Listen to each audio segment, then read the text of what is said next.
Okay, I hit the wrong button. I was trying to put that all in one video, but I ain't a videographer. So you can see I'm almost at this little end of going all the way around just singularly. And then I wanted to show you how I tie this off. I always try to hide my knots as best I can. And I really don't like how that looks. That little bit right there is just bugging me. So I'm going to see if I can... I've gone through the stitch, if you can see that. I've gone through the stitch. I want to see if I can... It's got a little bit too much... it's a little bit too lax. So I'm going to see if I can pull it tight, and you can see how crappy that looks right there.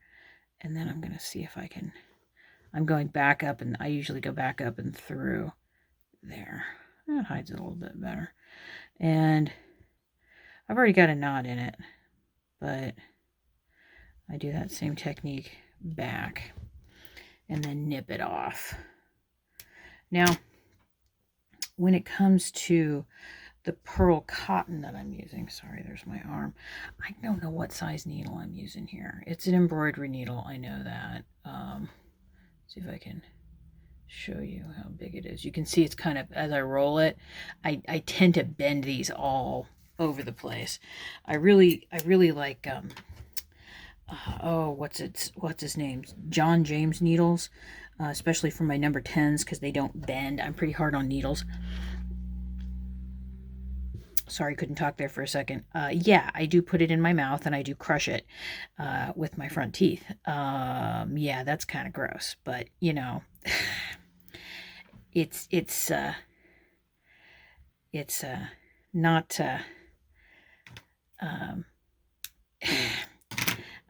I'm not sewing up somebody's wound on here. So I did just one knot in the end of this. And to start these, and especially with these hearts, I'll come up and in between. This is one of the reasons I don't like gluing things down too much.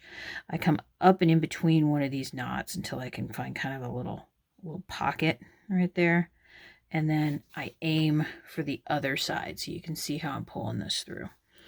And that way, if it does show a little bit on this side, I'm already going to be stitching through. So for this one, and I'm just doing the stem stitch again. I personally can tell when I've been doing a stem stitch on something that has been flat, meaning I have the access to the back, and when I've had to do it in the round like this. Not in the round, on something that's three-dimensional. And I still do the same thing with my thumb. You can see I pull that stitch down so I know exactly where it is. And then pull this back up and through. And I think I need to start ordering more larger needles, larger embroidery needles from John James, because like I said, these, which I'm pretty sure are probably Dritz, or is that how you pronounce it? Or something else, or just, you know, they're not fabulous needles. They get the job done. But you can see the stem stitch is going all the way around.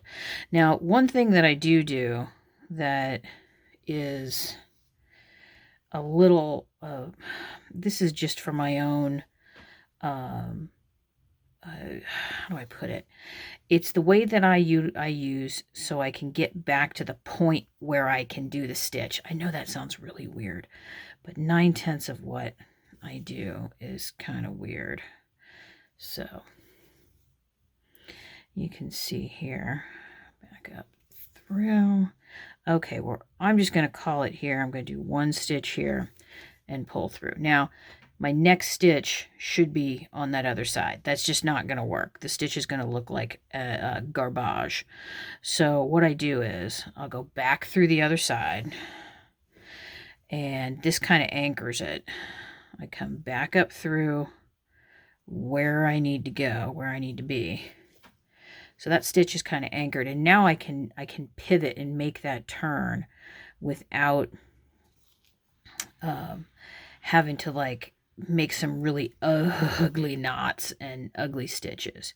So you can see here, then I just go all the way around, and then I hide the tail again, the exact same way that I did with the applique stitch, or applique, little tiny applique stitches.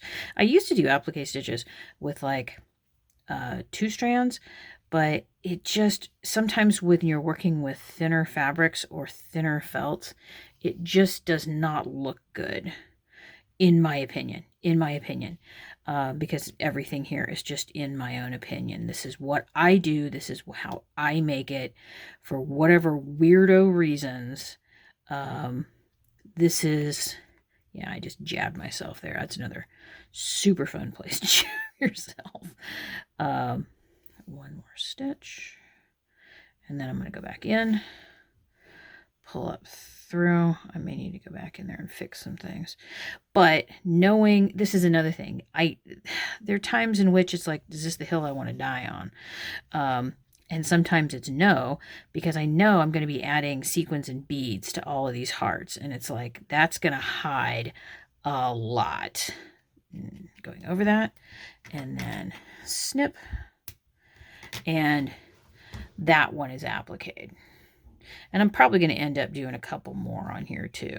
And I'll just use the same way, because I don't have very many that are overlapped, and I think I need to do some more that are overlapped on this little bunny, because we want it to look more like this little bunny. Her little tail is still drying, and you can see I've gotten her all together. I still think I maybe need one right there, and I can't figure out what color I want to use. So, anywho, until the next video.